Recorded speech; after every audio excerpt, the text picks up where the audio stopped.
Magandang umaga sa inyo lahat. Kami ang Manubugro at nandito kami para ipresenta sa inyo ang storya ng Tore ng Babel. Ako si Harvey Leguia bilang isang tagapagsalaysay at ito si Harvey bilang ang boses ng Panginoon at ito si Bel bilang isang anghel at ito naman si Kayla, si Ruby at si Rafael bilang ang tatlong gahaman ng mga tao na nagtatayo ng Tore ng Babel.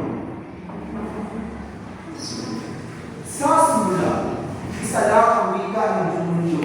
Isang wika na nagpupulot sa mga tao, nagpapaunawa sa kanilang mga puso at nagpupulap sa kanila tungo sa isang pangarap. Ang pagtatayo ng Tore ng Babel. Ang Tore ito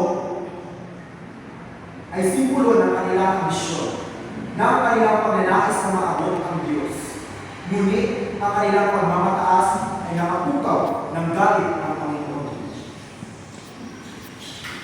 Tignan nyo ang ating ginagawa kapag tayo ay nagkakaisa, kapag tayo ay nagkakaintindihan.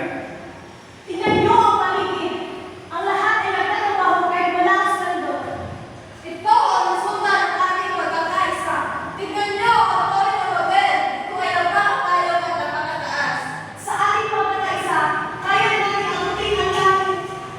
Ano kaya ang masasabi ng ating Panginoon sa kanilang ginagawa?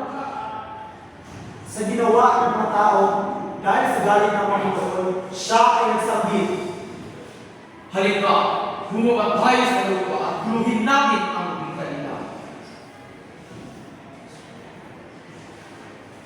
Huwag kayong mag-ingat! Ayaw yan! Hala! Ano ang yan? Okay na, hindi ko. Matatawa siya!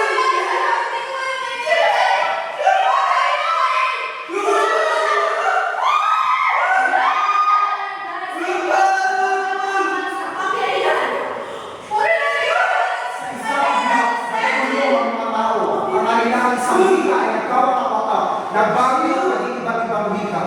Ang pagkakaunawaan ay napalitan ng buluhan, ang pagkakaisa ay napalitan ng paghihiwalay. Ang mga tao ay naguluhan at nagkasalungatan ay nangkalat sa buong mundo. Ang Tore ng Babel ay simbolo ng kanilang pagmamataas at naging alaala din ng kanilang pagbagsak. Ang kwento ng Babel ay isang babala, isang paalala na ang pagmamataas ay maaaring magdulot ng pagkawasak